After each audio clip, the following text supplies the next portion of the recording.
there is something I need to say to you directly before anything else. Food sitting in your kitchen right now, the ones you have eaten your entire life without a second thought, may be affecting your heart, your blood pressure, your sleep, and your memory in ways that they simply did not when you were younger. After 60, the body does not process what you eat the same way it once did. That is not a warning meant to frighten you. It is a clinical fact that most people are never told clearly enough.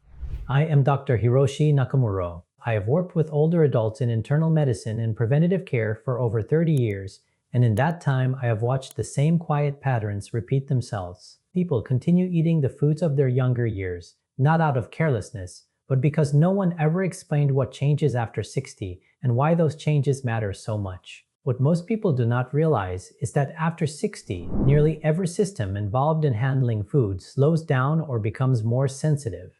Your metabolism burns fewer calories at rest. Your blood vessels become less elastic and more reactive to sodium. Your liver processes alcohol more slowly.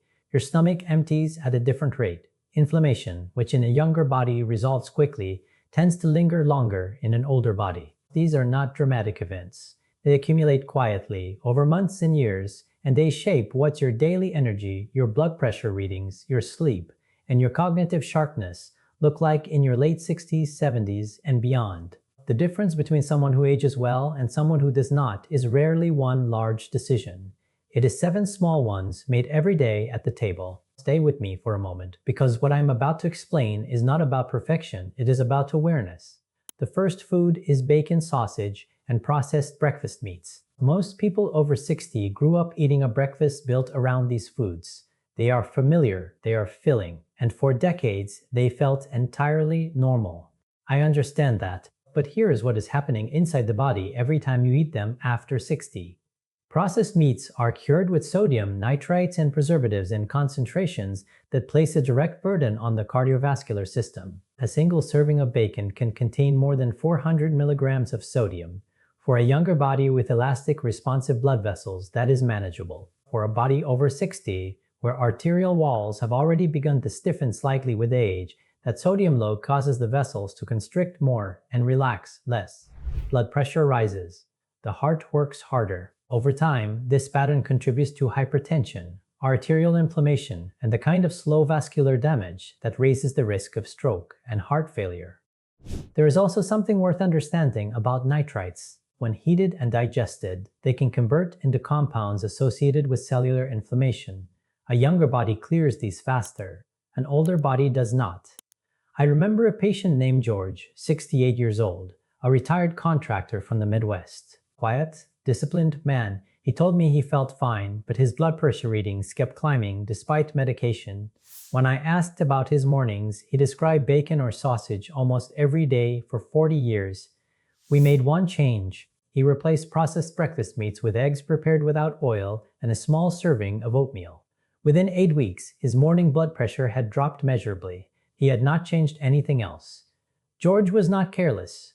He simply did not know. A simple and realistic alternative is 2 eggs scrambled without added fat alongside plain oatmeal with a handful of berries. No dramatic shift, deeply meaningful over time. The second food is sugary breakfast cereals and toaster pastries.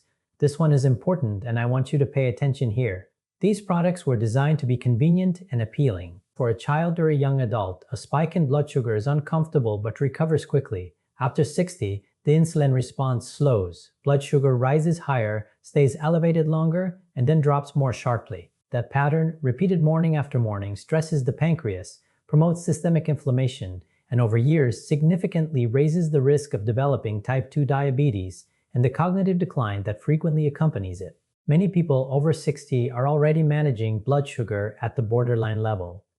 Choosing a breakfast that sends glucose surging before 8 in the morning is, in clinical terms, the exact opposite of what the body needs. Replace sugary cereal with plain rolled oats, unsweetened if possible, topped with walnuts and a small amount of fruit.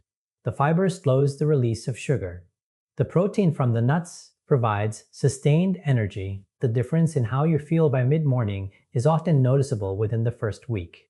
The third food is soda, sweet tea, and sugary drinks of any kind. Most people do not count what they drink as food. That is part of what makes liquid sugar so problematic. When you eat a cookie, you are aware of the sugar. When you drink a large glass of sweet tea, the sensation is refreshing rather than indulgent. But the metabolic response is identical, and in some ways worse because liquid sugar reaches the bloodstream faster with no fiber to slow it. A single 12-ounce can of regular soda contains roughly 38 to 40 grams of sugar. That is more sugar in one drink than many older adults should consume in an entire day. For someone over 60 with reduced insulin sensitivity, that single drink can create a blood sugar response that takes hours to resolve. There is also a less discussed consequence. Sugary drinks promote chronic low-grade inflammation. They contribute to elevated triglycerides, and they displace water, which is the one beverage the aging body genuinely needs more of, not less. If you find plain water difficult, try still or sparkling water with a few slices of cucumber or lemon. The goal is not deprivation, it is simply replacing something that is working against you with something that is working for you.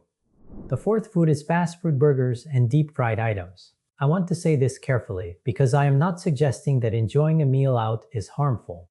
The question is frequency and what happens biologically when older adults eat heavily fried food regularly. Deep frying generates compounds called advanced glycation end products, a long name for molecules that form when fat and protein are heated together at high temperatures. These compounds are directly associated with accelerating vascular aging, promoting arterial stiffness, and triggering inflammation in joint tissue.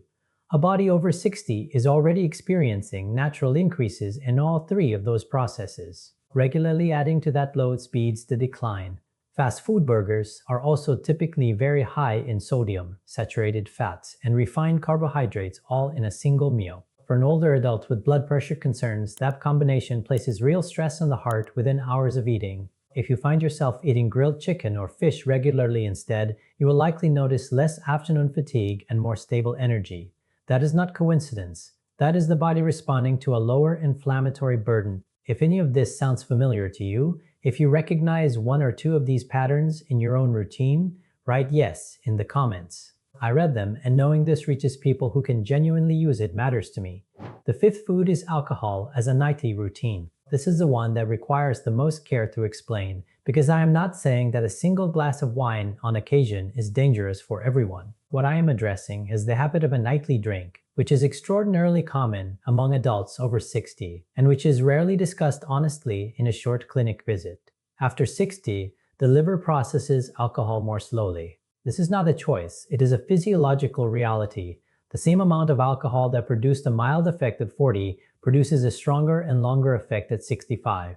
Blood alcohol levels rise higher and clear more slowly. More importantly, alcohol is one of the most powerful disruptors of the sleep architecture that the aging body depends on. It may help you fall asleep, but it suppresses deep, slow-wave sleep, which is the stage in which the brain clears metabolic waste, repairs vascular tissue, and consolidates memory. Waking up after a night of drinking and feeling unrested despite 7 or 8 hours in bed is not mysterious.